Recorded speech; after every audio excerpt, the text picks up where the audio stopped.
Orissa is a cyclone-prone state, and the issues and challenges are completely different in terms of building materials, in terms of the coping mechanism, in terms of mitigative strategies what people use. We had three cities selected in Odisha, that is Bhubaneswar, Cuttack, and Paradweep.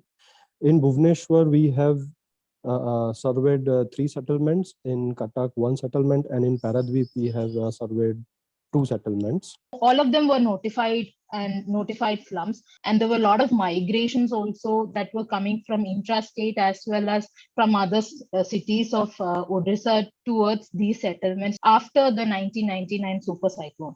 दोमुही जो भुवनेश्वर एक periphery में है, there is near about 154 household where 60% are Adivasi tribal people are living there. So there's bamboo and there's mud, but then you also see the polythene and you also see cement sheets and everything coming in.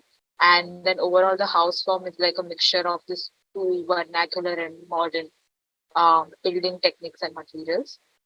और जो general लोग हैं जो पैसा ला रहे हैं वो थोड़ा थोड़ा घर में इम्प्रूवमेंट इंक्रीमेंट करते रहते हैं और थोड़ा ग्रुप बना के पैसा रख के, लेकिन ये दोनों की जो कम्युनिटी है कॉम्प्लेक्स है. Another settlement is relocation settlement that was in पंडाकुड़िया. जब रोड एक्सटेंशन हुआ, कलिंग स्टेडियम को रिनोवेट किया गया, तो उनको लाके 30,000 देके वो रिलोकेशन कर दिए एक एरिया पंडाकुड़िया में, जो भुवनेश्वर की पूरा लास्ट पेरिफेरी में है. वो छोटा छोटा जो हॉलो ब्रिक्स और जो सीमेंट सीट होता है उसमें सारे एक तरह के घर करके वहां पे बैठे हैं.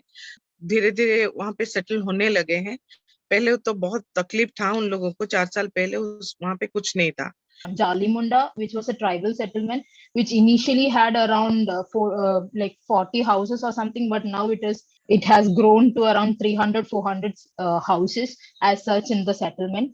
तो उनका लेकिन रहने का कल्चर वही है, मिट्टी और थैचेड में रहते, लेकिन अभी अटैच में मिलना बहुत मुश्किल हो गया. अभी वो लोग धीरे धीरे एस्बेस्टस, टीन सब मिला के ऐसे डाल के रहते हैं. Despite them having knowledge of climate resilience and so on, people are resorting to materials such as cement sheets and concrete blocks, which are more accessible to them. अभी जगह मिशन के थ्रू रोड वगैरह basic facility थोड़ा मिल चुका है. MC के through से वहाँ पे रोड का काम हुआ है और पानी का काम हुआ है. अभी इलेक्ट्रिक भी आ चुका है, लेकिन कोई इलेक्ट्रिक नहीं यूज कर रहा है. बहुत बिल आ रहा है. वो लोग बोल रहे हैं हम लोगों का पास इतना पैसा नहीं है, हम लोग इलेक्ट्रिक बिल देने के लिए काबिल नहीं है. तो जैसे टॉयलेट्स है, आप घर के अंदर कंस्ट्रक्ट नहीं कर सकते हैं, ये हमें वहां जाके समझ में आया. लेकिन जनरल कम्युनिटी जो है, जनरल कास्ट की है, वो लोग कुछ कुछ यूज कर रहे हैं. इस तरीके की कुछ चीजें हैं जिसको हमें कंसिडरेशन में लेके नए प्लान्स बनाने हैं लोगों के लिए, और जगह मिशन में साथ में हमें काम करना है. In Cuttack, what we came across was the settlements were strategically planned between the high elevated road and the river basin. ये लोग 1993 में वहां पे पहले कुछ घर आके बैठे हैं. उसके बाद धीरे धीरे करके 200 फैमिली आके रहे हैं. बेसिकली मिक्स हाउस है. कुछ एस्बेस्टस है, कुछ सैचेड भी है, और कुछ जरी पूरा पॉलीथीन में भी बहुत सारे घर है वहां पर. और उनके पास सब कुछ प्रूफ है, जैसे आधार कार्ड, राशन कार्ड वगैरह, कि लोग वहां पे काम कर रहे हैं, डेली लेबर और हाउस होल्ड वर्क करते हैं. हर साल 2 बार उनका जो प्रॉब्लम होती है, हर साल बारिश के मौसम में उन लोगों को ऊपर आना पड़ता है, रोड के ऊपर आके बैठते हैं. Other than the food and everything, those to rebuild the houses, such livelihood enhancement area, like some relief fund, these were not provided, and these were always taken from the savings, or more debts were taken by the residents. और polythene हर साल बदलना पड़ता है. वो खरीदना उनको 2,000 मिलता है एक पॉलीथीन को, तो एक घर में 2-3 पॉलीथीन लगता है. उसका कॉस्ट बहुत ज्यादा हो रहा है. तो इसलिए हम लोग एस्बेस्टस और टीन डाल के रहते हैं. कोई जिसका पास कुछ भी पैसा आता है हम उसमें डालते हैं. One very interesting observation was that most of them refrained from using second-hand materials or reusing. A lot of them would prefer fresh materials, even though they had to redo or rechange after every rain or every cyclone. But the priority is always first-hand material.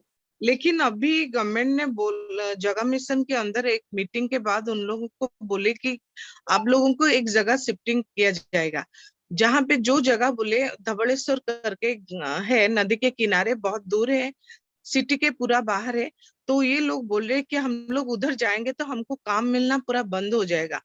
तो ये लोग भी coordination पे है municipality के साथ, अगर आगे कुछ होगा तो रिहैबिलिटेशन के लिए वो लोग उनसे बात करेंगे। और उसके बाद हम लोगों ने पारादीप गए थे। एक तो अठरवांकी करके एक जगह है जहाँ पे बहुत सारे लोग रहते हैं जो पॉलीथीन हाउस में, और कुछ वो भी कुछ ग्रास यूज करते हैं और कुछ थैचेड भी यूज करते हैं। और वो पूरा एरिया जो है साइक्लोन प्रोन है, तो जब भी साइक्लोन आता है उनका घर का कुछ भी नहीं रहता है, क्योंकि वो समंदर के किनारे दोनों स्लम्स है। And there, because of the Port Authority, they cannot build a pakka roof. So the thatch flies off, and to secure the thatch, the fishing net is used over the thatched roof, so the straw stays in place. Second hand खरीदते हैं 700 rupees में, और नया उसका 9800 something आता है। In terms of building typology, वो लोग जो सीलिंग है वो काफी नीचे तक रखते हैं ताकि छत उड़ ना जाए, और there are very less openings. ये हमने कुछ ऑब्जर्व किया था along with that. In Paradip again, the cost was spent on material more, and very much less was on labor. Most of the times they used to construct on their own. Majority of times, at every 2 years, 3 years, they had to redo their roof. And because roof was consuming so much of the money, most of floorings were very plain and simple. Mostly it was just cement flooring or very simple basic IPC flooring. So wind is always a constant and a recurring concern for these households. So they always wanted a roof which is, even if it's a cement or asbestos sheet, they build parapets over it. So they want something which can resist cyclone majorly. दिमाग में ये है कि अब concrete roof हो जाएगा तो ये this will be strong in for cyclone and more safety in cyclone, जैसे बारिश वगैरह जो भी होता है तो ये सेफ्टी होता है, सबके दिमाग में ये चलता है अभी। लेकिन नया मटेरियल क्या होगा, कैसे स्ट्रांग होगा, वो कैसे how far it will be strong, वो सब कैसे होगा, वो और क्या अल्टरनेट क्या हो सकता है, क्या which will be affordable for the community.